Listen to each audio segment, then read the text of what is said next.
ladies and gentlemen. It is your friend Brent here at ID Energy. And one of the questions I get a lot is, how the heck do I find my past reports on this crazy paperlessinspectors.com?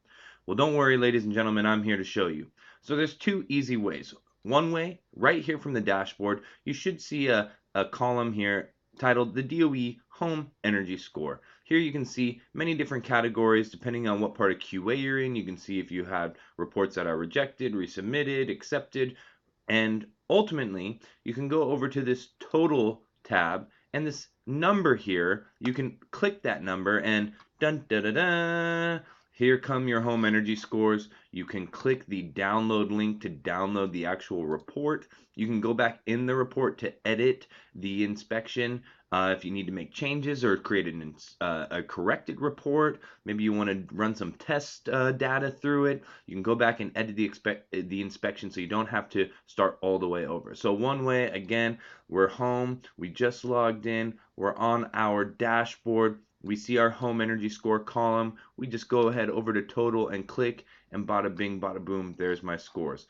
Another way to do this is if you go to the menu tab and you go to add search inspection, instead of starting a new home energy score at the home energy scoring tool, you can just simply click search inspections.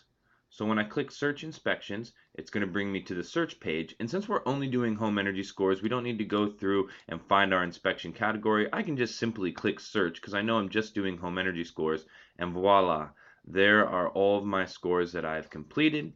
I can go and edit my inspection. I can click and open and download my report or save it to my computer, and we can look at all the reports, finished or unfinished, completed, generated. Always will be database on paperless. So I hope that helps you find your inspections, to edit those inspections, or to find past reports. Thanks so much, and have a beautiful day.